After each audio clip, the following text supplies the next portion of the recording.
Conferencias anuales celebradas en la Iglesia Trafalgar 32 de Madrid, los días del 9 al 12 de octubre de 2009, con el tema general El profeta Habacuc, por el conferenciante don Marcelino Alegría. Viernes día 9 a las 8 de la tarde con el tema ¿Hasta cuándo, Señor?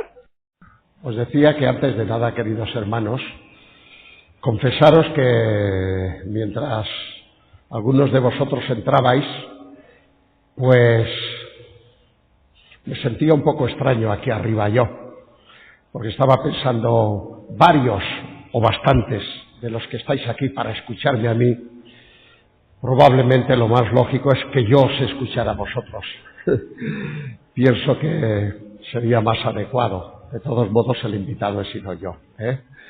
O sea que ahora tenéis que estar concentrados en lo que yo os pueda transmitir, pero que desde luego me siento muy honrado y al mismo tiempo también un poco empequeñecido de tener que compartir la palabra con todos vosotros, pero especialmente con algunos cuyas caras veo aquí. Antes de nada, transmitiros saludos. En realidad ha habido bastantes iglesias que me han dado sus saludos para vosotros. Soy muy despistado y me olvido bastante. Recuerdo que la última vez que estuve en la viña me decían allá, no te olvides de dar saludos. Luego me lo preguntarán. Por supuesto, Esparraguera, Sarfós y alguna más, saludos de parte de ellos y especialmente también de mi esposa, que no ha podido estar aquí conmigo. Dicho esto, que no es ningún cumplido, en la noche de hoy veremos un poquitín lo que va a ser el esquema que vamos a seguir. No nos detendremos demasiado porque no hay muchos días y hay que ir al tajo, ¿verdad que sí? Pero alguna cosa para situar a Habacuc sí que tendremos que decir, aunque sea muy rápidamente, Veremos algo acerca del autor, lo que siempre hay en las cartas. De su contenido no vamos a ver nada, aunque sí que lo tengo en las notas.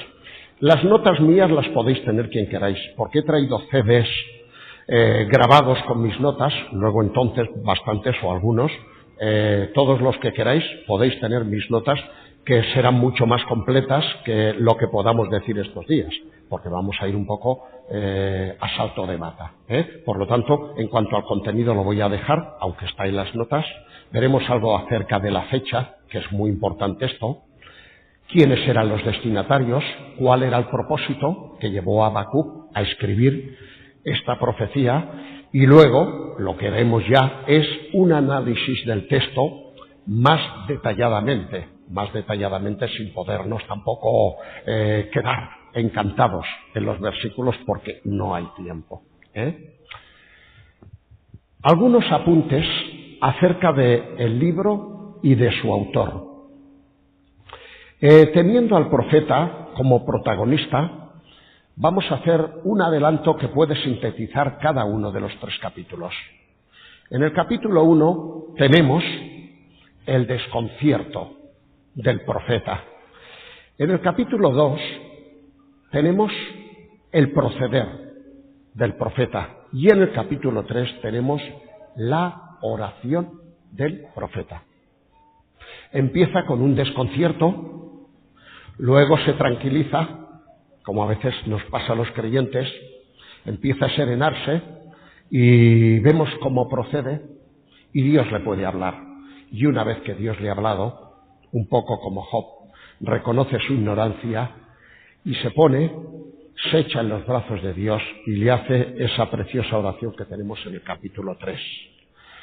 Quiero adelantar también que la historia de lo que vemos en este libro de Habacuc de alguna manera refleja lo que está ocurriendo y lo que ocurrirá en nuestro mundo actual. Es verdad que el mensaje es muy antiguo, sin embargo, es un mensaje muy actual. Y es que, queridos hermanos, porque nuestro Dios es justo, algo de lo que en principio aquí se cuestiona, porque nuestro Dios es justo, más tarde o más temprano, y hablamos de nuestros tiempos ya, establecerá justicia en la sociedad de los hombres. Algo que recoge muy bien aquel Salmo 2. porque se amotinan los pueblos y las gentes, hablan cosas vanas. El que está en el trono se reirá de ellos. Y esto, aunque al mundo le parece que es tontería, esto va a ocurrir, ¿verdad que sí? Aunque ahora muchas veces Dios parezca actuar un poco como aquel Baal de Elías, ¿verdad que sí? Sin que sea como él. ¿Os acordáis? Elías les dice a los 450 profetas: gritad más fuerte, que no os oye, a lo mejor es que está echando la siesta, a lo mejor es que va de camino, por favor, gritad, gritad. Y el Baal no se enteraba de nada. ¿Cómo se iba a enterar? Y a veces nos da la sensación de que nuestro Dios, frente a lo que está ocurriendo dentro del pueblo de Dios, que es en principio el problema aquí y también en la sociedad actual, parece que está sesteando, parece que no se entera o no se quiere enterar. Creo que con mucha razón alguien ha dicho que los molinos de Dios muelen muy lentamente. ¡Ay, qué desespero, Señor! ¿Cuándo intervendrás? Pero precisamente porque muelen muy lentamente, muelen muy fino. No nos olvidemos de esto. Muelen muy fino. No se le escapará nada. Todo lo va a triturar y todo lo va a pasar por su tamiz. En cuanto al autor, bueno, el versículo primero lo dice. Es el profeta Habacuc. 4 cosas muy rápidamente. Habacuc es un detalle que no tiene más importancia, pero ya sabéis que los nombres en la Biblia, especialmente los hebreos, pues todos tienen un significado, ¿verdad que sí? El significado de Habacuc es abrazar, o el que abraza, o el que es abrazado, ¿verdad que sí? Habacuc fue contemporáneo, entre otros, de Jeremías y de Nahum. Se le ha llamado, y con mucha razón, el abuelo de la Reforma nuestra, de la Reforma del siglo XVI, ya que la gran doctrina que vemos en Habacuc 2:4 de la justificación por la fe fue citada posteriormente por el apóstol San Pablo en el Nuevo Testamento y por algún autor más. Y luego Lutero, el padre de la Reforma, vamos a llamarlo así, la aprendió precisamente de Pablo, de Habacuc, etcétera, etcétera. Muy bien, aunque esto no queda claro, Habacuc podría ser levita y está relacionado con el sacerdocio. Esto se ve bastante claro, según los entendidos, en el capítulo 3, en aquel salmo, y al mismo tiempo parece ser que si esto es así también era o podía ser un miembro del coro, ya que aparece en distintas ocasiones la palabra Shelah. En cuanto al contenido, lo iremos viendo, no vamos a hacer un adelanto, ¿verdad que sí? Y en cuanto a la fecha, esto sí que es importante. Es importante. Hay una historia cronológica que vemos en los acontecimientos del momento que nos conducen más o menos entre los años 609 al 605 a.C. En estos 5 años de diferencia, del 5 al 9, da toda la sensación que se tuvo que escribir Habacuc. Lo explico. En el año 612, los caldeos, que son aquí los protagonistas, aquí hay 2 protagonistas, bueno, y luego hay el tercero que es Habacuc, pero los protagonistas aquí es el reino de Judá y luego los caldeos, la nación invasora. Los caldeos, que son los protagonistas aquí, comenzaron a dominar eso que llamamos el escenario mundial después de la caída de Nínive y de la caída de los egipcios, precisamente a manos de los caldeos. ¿Verdad que sí?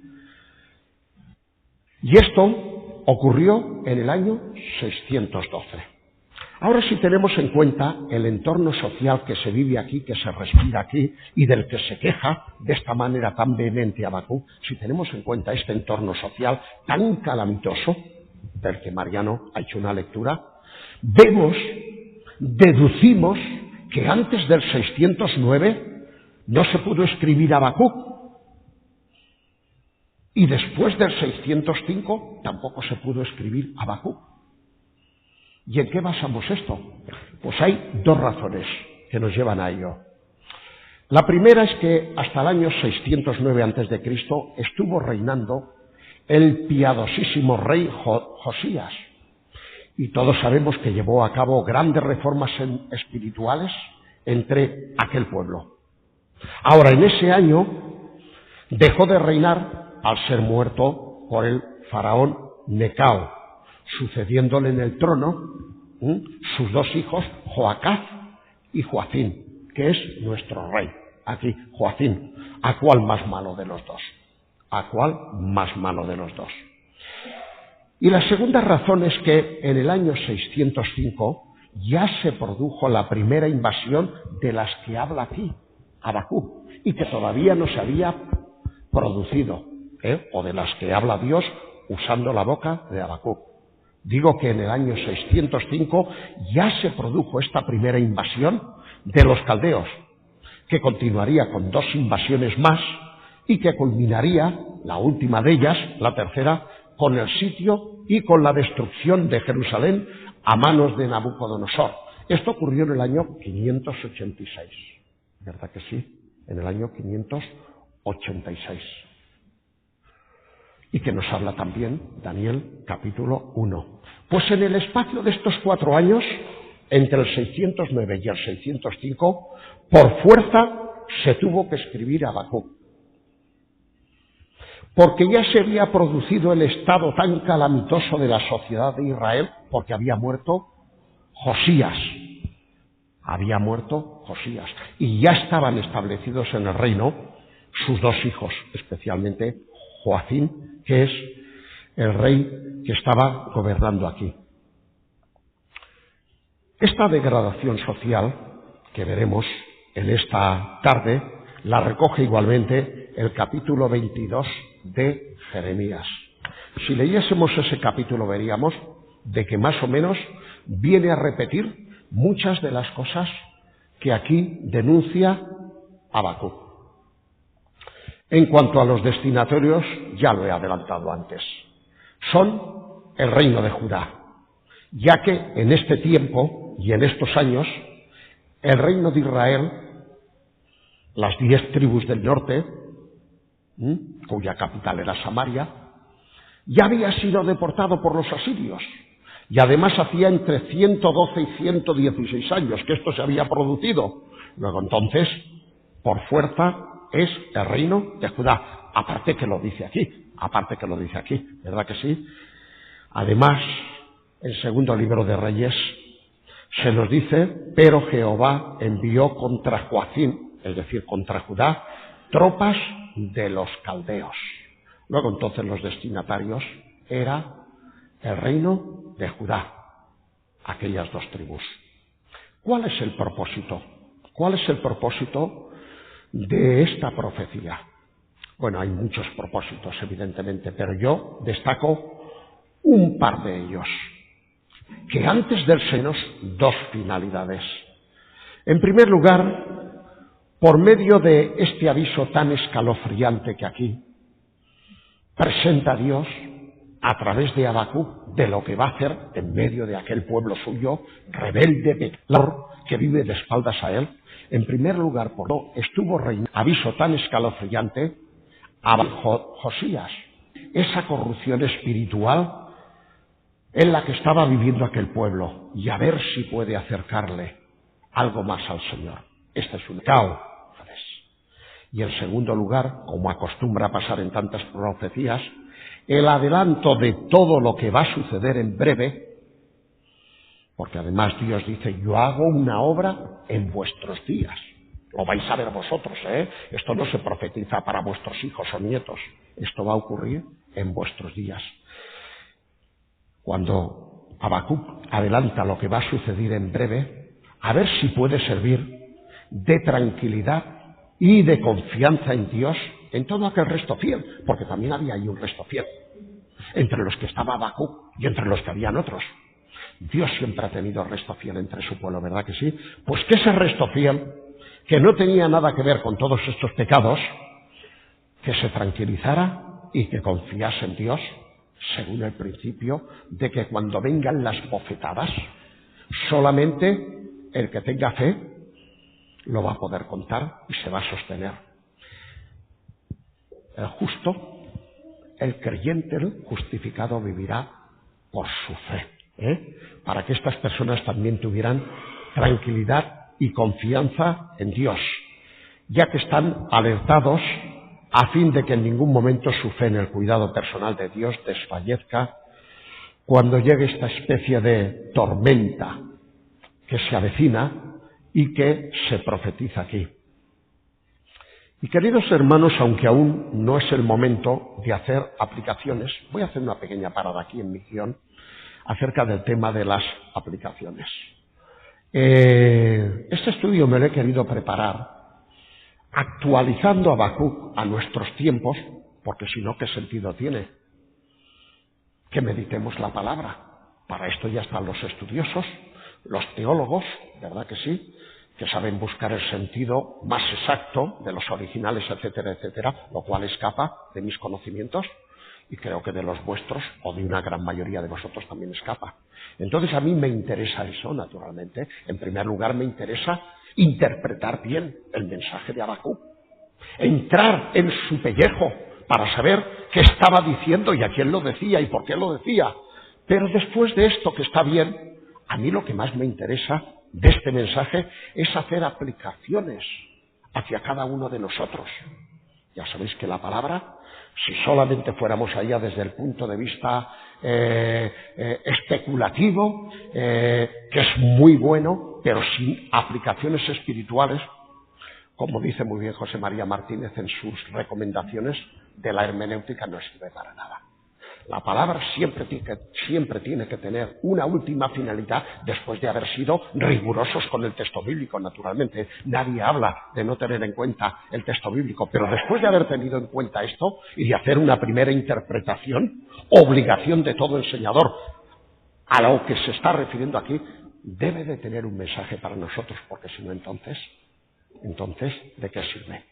Digo que aunque aún no es momento de hacer estas aplicaciones, sin embargo, no me resisto a deciros que frente al panorama que estamos viviendo en medio del pueblo de Dios hoy, porque hoy y mañana vamos a hablar del pueblo de Dios. Cuando lleguemos al capítulo 2 ya hablaremos de Babilonia, de los caldeos, pero hoy y mañana, bueno, en realidad cada día hablaremos para nosotros, pero tenemos como protagonistas directos al pueblo de Dios, especialmente hoy. Entonces, frente al panorama que estamos viviendo en medio del pueblo de Dios hoy, en ningún momento nos desalentemos tanto que podamos perder nuestra confianza en Dios. Habacuc no está escrito para crearnos dudas. Habacuc, yo creo que entre otras razones, está escrito para que esas dudas que muchas veces tenemos nosotros, estos cuestionamientos que le hacemos a Dios, como se los hacía Abraham, como se los hacía Job, como se los hacía Elías, David y todos los hombres piadosos de Dios en la Biblia, tengan una respuesta. Y nos demos cuenta que aunque hasta cierto punto es lícito que cuestionemos muchas cosas, porque eso demuestra que pensamos, porque eso demuestra que no nos quedamos con lo primero que nos dicen, pero que nunca esto nos lleve a una increencia práctica en ese Dios en el que hemos confiado. Por lo tanto, yo le doy gracias al Espíritu Santo que pudiera inspirar a Habacuc, porque frente a los momentos que yo en la actualidad vivo o pueda vivir, aquí encuentro respuestas de Dios, que aunque ahora no me puedan satisfacer del todo, porque estamos en el tiempo, pero yo sé que en el tiempo futuro sí que me van a satisfacer. Creo que es muy interesante tener en cuenta esto. Vamos a mirar, no empleando demasiado tiempo, porque además es muy diáfano el texto, estos primeros 4 versículos. Aunque esto es un enunciado de los traductores, que no entra en el texto inspirado, pero creo que con muy buen criterio los traductores han titulado esta sección Habacuc se queja. Sí, Habacuc se queja. Habacuc se queja. Y además se queja frente a Dios, que es lo que nos puede descolocar un poco, ¿verdad que sí? La profecía que vio el profeta Habacuc. Y ahora viene. ¿Hasta cuándo, oh Jehová, clamaré y no oirás? Y daré voces a ti, a causa de la violencia que se está viviendo en medio de tu pueblo, de estos que dicen haberte conocido y que tú eres su Dios, y tú no vas a salvar. Estás con los brazos cruzados, estás sordo. Yo ya no sé cómo decírtelo, ¿verdad que sí? Estoy clamando, estoy dando voces, pero tú, indiferente. A ver si al final van a llevar razón las gentes que dicen, ¿dónde está vuestro Dios? Si es que está en algún sitio, o si es que existe. ¿Por qué? Porque desde que las cosas existen vemos que todo sigue igual. Esto se lo decían a Pedro en una de sus cartas y él responde. A ver si al final estas personas van a llevar razón. ¿Pero qué está pasando? ¿Qué está pasando? Y luego sigue con otra oleada. Con otra oleada nueva. ¿Por qué me haces?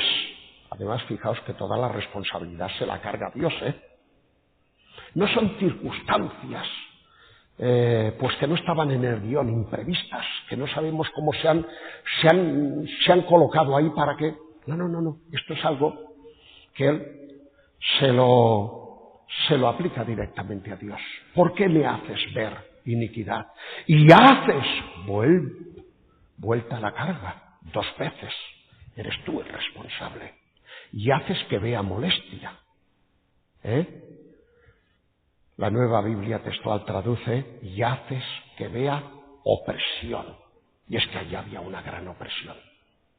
Y continúa diciendo, en la sociedad en la que yo estoy y en la que tú me has puesto como profeta, solo hay que destrucción y solo hay que violencia. Y todo esto está delante de mí y pleito y contienda se levantan. Y hay unos resultados. Como tú no intervienes, hay unos resultados. Por lo cual, como consecuencia de tu pasividad, pues la ley es debilitada. Y el juicio no sale según la verdad. Por cuanto el impío asedia al justo, por eso sale torcida o pervertida también, como traduce ya esa Nueva Biblia Textual. Por eso sale pervertida la justicia. Pobre Habacuc. Ahí tenemos a un creyente, pues que, bueno, un creyente, a un miembro de aquella sociedad, del pueblo de Israel, que sufre violencia, que sufre atropello, de quien sea, el del ático, por usar expresiones nuestras. Pues bueno, como dice la palabra, hay tribunales para ir a ellos. Oye, el creyente puede ir a tribunales, me voy a los tribunales a denunciar este atropello. Pero es que resulta que yo en el tribunal no encuentro ninguna respuesta, por lo menos satisfactoria, porque resulta que el del tribunal, y eso lo estamos viviendo en nuestros días también, y aquí en Madrid también, como en Barcelona, en menudo día hablo yo acerca de esto, con el tema del día aquí. Aquí en Barcelona queda lo mismo, en todos los sitios, y en Valencia también hay algo de esto. Resulta que vamos a las autoridades y esto está corrompido. Aquí cada uno saca lo que puede, aquí cada uno hace lo que quiere y el que no se lleva más dinero porque no hay cuentas en suelta y porque tal y porque tal. Entonces de nada sirve que me vaya a quejar yo a los jueces si los jueces están más corrompidos que yo y además están compinchados con el que voy a denunciar. Si me descuido van a acabar en la cárcel. Exagerado un poco, pero bueno, es que era la situación de él. Por supuesto que él no podía denunciar al del ático, creo que pocos vivían en un ático, pero entendedme, Este era el problema de la justicia, En Cataluña también tenemos a José Estivill, que este es catalán. Este está en el Hotel Rejas y estará por mucho tiempo. Vaya jueces, Dios mío. Y este es el que ha de poner justicia y el que ha de aplicar justicia en nombre de... Pues si está más corrompido. Y los del Palau de la Música no digamos. Allí en TV3 cada día los estamos viendo. Dios mío, lo que se han llevado. Lo que se han llevado.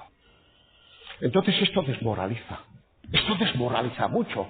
Y más cuando se da en estos estamentos que estamos contribuyendo todos. Y Habacuc estaba destrozado. diciendo, bueno, pero Señor, ¿tú no tienes forma de arreglar esto? Y es de lo que se queja ante Dios.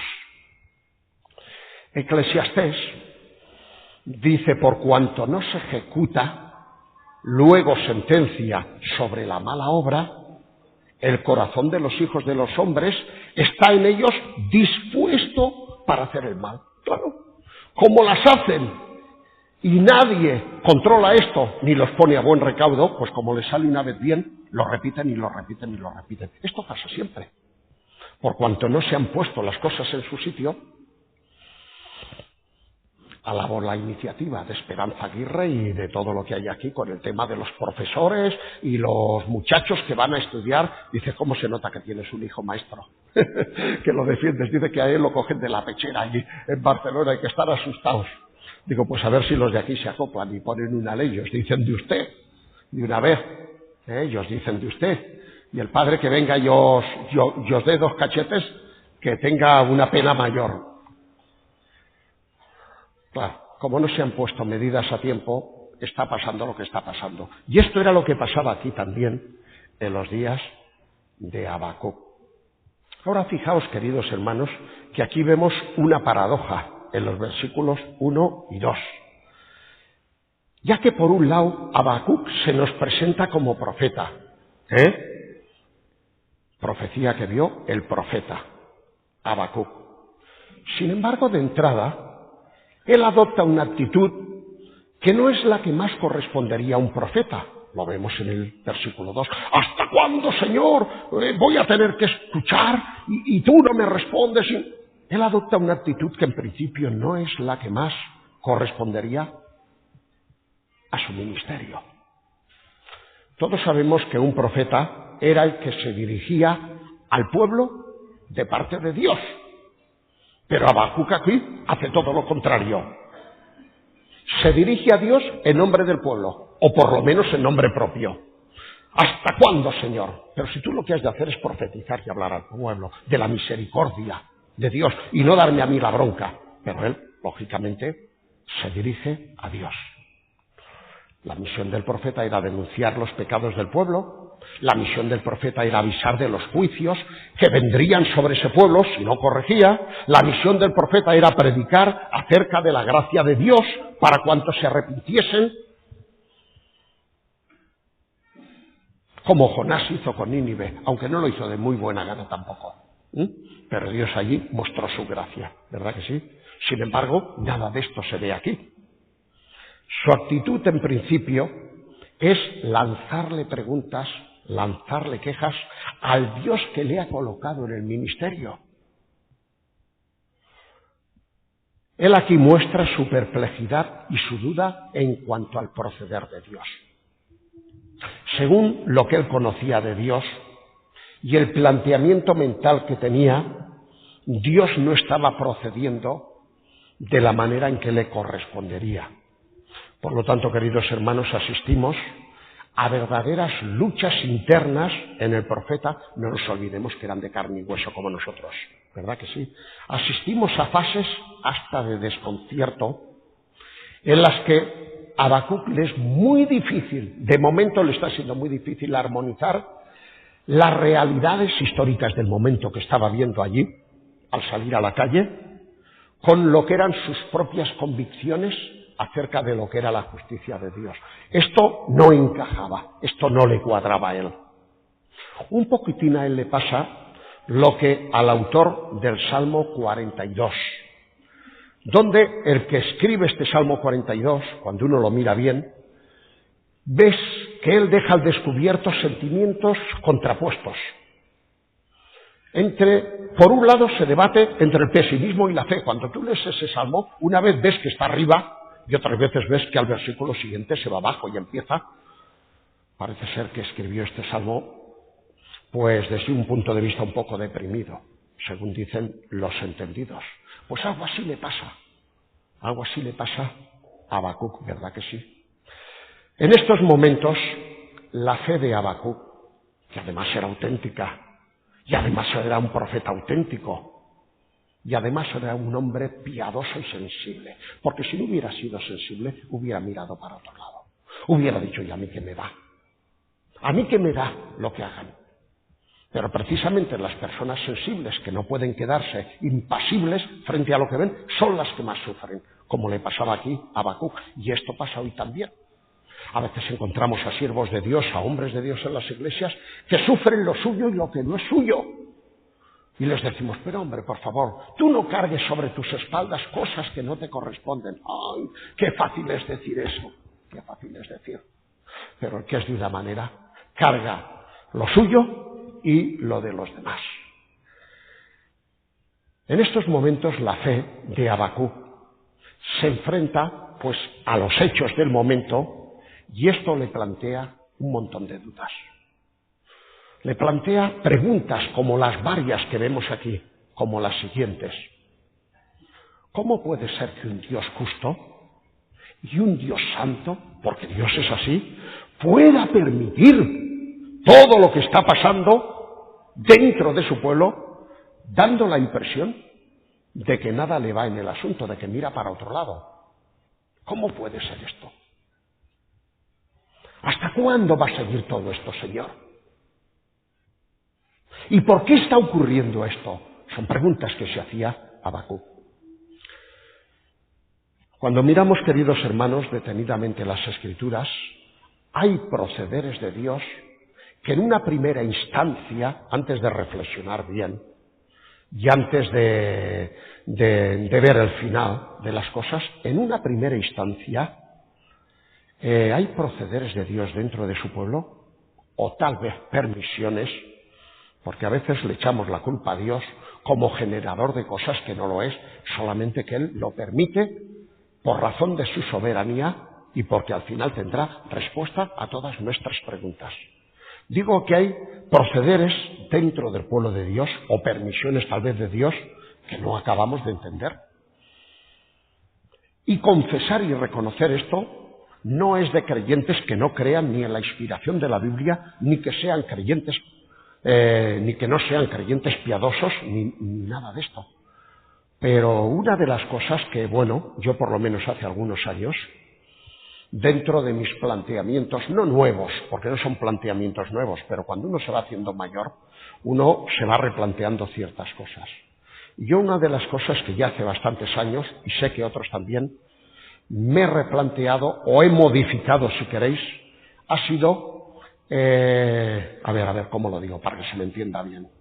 No es cuestión de poner en cuestionamiento nada de Dios, pero me ha gustado razonar ciertas cosas, cosa que antes no hacía. No os los toméis a mal, pero yo pertenezco a la generación llamada de los buenos chicos. Sí, era aquella generación de hace 45 y 50 años donde los ancianos nos decían, han hecho cada atropello conmigo y con todos, y ahora lo reconocen. Prohibirme predicar en otras... Vale, pero lo hacían. Mi suegro, que era uno de ellos, me dice, ahora es que entonces no sabíamos más. Digo, yo pagaba los platos rotos. Y es verdad, no sabían más. Entonces, yo pertenezco a esta generación de los buenos chicos, donde no nos cuestionábamos nada. Y con esto no estoy queriendo dar alas a que nos lo cuestionemos todo. Pero ahora estamos en otra generación distinta donde razonamos las cosas, a veces demasiado. A veces estamos razonando más allá de lo lícito ciertas cosas y por eso luego entramos en crisis de las que ya no nos recuperamos. Hay que tener un límite. Pero ahora estamos en una sociedad distinta donde razonamos las cosas. Y yo os estaba diciendo que últimamente me cuestiono muchas cosas, pero no me las cuestiono para dejar de creer o para tener una salida que me justifique lo que voy a hacer. Dios me libre de esto. Sino que me las cuestiono, porque si no me las cuestiono yo, voy a hacer el ridículo cuando otros se las cuestionen y me las pregunten, yo no tenga respuestas. Y vosotros sabéis que hace 50 años todo se terminaba con, bueno, el Señor lo conoce todo, y es verdad. Pero bueno, hemos de intentar tener alguna respuesta más. Claro, los de entonces nos callábamos, pero es que ahora no se callan. Los jóvenes de ahora, los nuestros, son universitarios, les han enseñado a pensar en la universidad, y a veces hasta demasiado, y uno se encuentra con aquellas respuestas pietistas que sirven para poco. Entonces yo no me escandalizo cuando veo aquí planteamientos como el de Habacuc, otros planteamientos. Porque es que estaban siempre en la Biblia, pero uno no se atrevía. Siempre hay un límite en todo, Vuelvo a repetir, no se entiendan mal mis palabras. No estoy queriendo abrir las compuertas, pero sí que ciertas cosas es buena que nos las cuestionemos, porque así estaremos más preparados para dar respuestas. Como Pedro dice a sus lectores, estando siempre preparados para dar respuestas. ¿Verdad que sí? El hombre de Dios, el hombre espiritual, se cuestiona las cosas. No para tener una razón de dejar de seguir ni de creer en Dios, sino para tener argumentos que presentar. Y entonces decía que mirando detenidamente las Escrituras muchas veces hay procederes de Dios dentro de su pueblo o permisiones que no acabamos de entender. Y yo tengo algunas de estas que todavía no las he cerrado, pero claro, no por eso dejo de creer. Yo más de una vez me he preguntado, y os lo digo con la inocencia de un niño, y espero que lo toméis así, ¿cómo es que Dios, que es el soberano, y el que siempre busca lo mejor para su pueblo, por lo menos así se ha de entender, permite que Jacobo, alguien tan importante en la primitiva iglesia, a las primeras de cambios, se lo lleven por delante, año 40 y pico, se acababa de empezar aquello, capítulo 12 de Hechos, y sin embargo hay una serie de corintios que se mueren de viejos en la iglesia, y que además son los que le están creando problemas a Pablo, y que forman parte de aquel grupo de oposición, de descalificación del apóstol, y seguro que se mueren con no sé cuántos años. Y tú dices, qué injusta es la vida. Y Dios que está, y que es el soberano, ¿por qué permite esto? Dios todo lo hace bien, lo cual no quita que digamos, caramba, si yo hubiera sido Dios, es que si yo hubiera sido Dios ya no habría mundo, ni seres humanos, porque me los hubiera llevado a todos por delante. Pero si yo hubiera sido Dios, muchas veces digo, yo primero, al que en Corinto se quiere cargar el ministerio de Pablo, me los llevo, y diréis, bueno, ya se llevó algunos, sí, pero se llevó poquitos, se llevó poquitos. Otros estaban enfermos, y algunos estaban ya con el Señor, pero yo creo que eran muy poquitos. Porque seguían quedando, seguían quedando. Luego seguimos leyendo más adelante los años de Pablo y el grupo de oposición seguía estando allá. Y tampoco sabemos si aquellos que se llevó era por esta razón o por otras. ¿Cómo voy a entender yo? Estoy haciendo de abogado del diablo ahora. No penséis que en realidad mantengo esto, pero son preguntas que me hago. ¿Cómo voy a entender que Pablo pueda escribir con lo necesario que era para la obra en su última carta? Yo ya estoy preparado para el sacrificio. He acabado la carrera, he guardado la fe, etcétera, etcétera. El tiempo de mi partida está cercano, Timoteo, quiero que lo sepas. Has de ser un continuador de la obra. Y que luego en este mismo capítulo 4, un poco más adelante, se refiera a Alejandro el calderero. Y le diga a Timoteo, debes saber que Alejandro el calderero me ha causado muchos males y el Señor le pague conforme a lo que me ha hecho. Literalmente parece ser que no es tanto el deseo de venganza de Pablo, sino la constatación de una realidad. No hay algunas Biblias que tienen traducido no el Señor le pague, sino el Señor le pagará. Independientemente de que yo lo pida o lo desee, es que el Señor le va a pagar con esto. Pero bueno, sí, mucho pagar, pero de momento lo tienes ahí. Guárdate de él, guarda la iglesia de él. ¿Cuánto daño nos ha hecho? Y tú dices, pues si yo fuera Dios, a este me lo llevaba y al otro lo dejaba. Si yo fuera Dios, pero es que Dios tiene planteamientos distintos y es lo que hemos de aceptar. Este en principio era el problema de Habacuc y por eso se pone como se pone, histérico. Y si paráramos aquí la lectura diríamos, pues vaya profeta, se ha buscado Dios. Compañeros de viaje como este no nos hacen falta. Luego Habacuc entendió y aceptó ciertas cosas acerca de los procederes de Dios. Qué frustrado estaba Salomón cuando escribe en el Eclesiastés: asimismo he visto a los inicuos sepultados con honra. toda la televisión y Eurovisión ha dado su entierro en directo. ¡Wow! Y luego, los que frecuentaban el lugar santo, los piadosos de turno, los Simeones, los Anas, familiares de Fanuel, esos murieron y en el mismo lugar donde hicieron todas sus buenas obras fueron puestos en olvido. Y Salomón dice, esto no lo acabo de entender ni lo acepto. Esto también es vanidad. Que yo haya tenido que ver estas cosas, pero bueno, Señor, ¿dónde estás tú?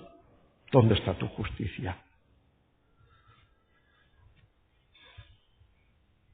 Pablo, en aquel capítulo donde a primera vista da la impresión de que Dios actúa de una manera arbitraria, capítulo 11 de la carta a los romanos, porque hace cosas que dices, Dios mío, sin comerlo ni beberlo, cómo le atizas a unos y cómo a otros los escoges. Cuando acaba ese capítulo el apóstol San Pablo, no le queda más remedio que reconocer, porque ¿quién entendió la mente del Señor? Pablo no se opone ahí a Dios, ni despotrica de Dios, ni pone en cuestionamiento. Simplemente se da cuenta que entre la altura de miras de Dios y su forma de hacer las cosas y las de un pobre humano como él, hay un abismo. Y esto lo tiene que aceptar. Y de una manera además muy positiva, muy positiva. Queridos hermanos, yo creo sinceramente que por muchas explicaciones que demos, el tema del sufrimiento y el tema de la injusticia, cuando nos afectan directamente a nosotros, casi nunca se entiende. O por lo menos en una primera instancia, casi nunca se entiende. Tenemos que dejar su tiempo, tenemos que ponernos delante del Señor si de verdad hemos creído, y eso que es una especie de revolvernos contra Dios, irlo tranquilizando e irlo tamizando y asumiendo según vemos en la palabra. Pero en principio, estos temas, el de la enfermedad mortal y todas estas cosas, nos dejan fuera de lugar. Con todo creo que hemos de saber que sí es verdad que existe pues algo así como las tinieblas, y a veces están, es porque también existe la luz. Es porque también existe la luz. Solamente nos fijamos en una faceta, pero no en la otra. Nos debe de quedar el consuelo de aquellas palabras que el Señor le dijo a Pedro. Mira, Pedro, yo sé que tú no entiendes muchas cosas, pero lo que no entiendes ahora lo vas a entender después. ¿Cómo podía entender Pedro el tema del lavamiento de los pies? ¿Cómo lo podía entender? De ninguna de las maneras. En la mente de Pedro no entraba que con lo infiel y lo impuro que él se reconocía, el Señor de la gloria se tuviese que arrodillar para lavarle los pies. Y por eso se le oponía, porque era un hombre noble. Era un hombre noble. Y el Señor le dice, tranquilo, Pedro, tú más adelante vas a madurar. Vas a madurar y vas a entender cosas que ahora no estás entendiendo. Y más tarde, este apóstol, el apóstol San Pedro, puede escribir, cuando ya han pasado algunos años en su vida, a otros sufridores creyentes, que eran los receptores de sus dos cartas, pues mirad, para que vuestra fe y para que vuestra esperanza sean en Dios. Qué fácil te es escribir a ti esto. Seguro que no tienes problemas de persecución. Seguro de que no tienes que guardar el anonimato como nosotros estamos guardando aquí. Incluso la carta que nos has dirigido la tienes un poco que camuflar, no sea descubierta o descubierto a nosotros. Pero nosotros que estamos cada día arriesgando la vida, qué fácil es decirnos que todo lo que nos dices es para que nuestra fe y nuestra esperanza sean en Dios. Como cuando le dices a una persona atribulada porque ha perdido un hijo, lo siento. Y se lo dices de corazón, pero esa persona dice sí. Lo sientes, pero lo sientes de manera distinta como lo estoy sintiendo yo. Y es verdad, es que es verdad esto. No podemos negarlo. También, queridos hermanos, vemos que la experiencia de Habacuc y la experiencia de Asaf, el autor de aquel Salmo 73, cuando uno mira, las dos experiencias es prácticamente lo mismo. Y es prácticamente lo mismo, tanto en sus inicios como en sus finales.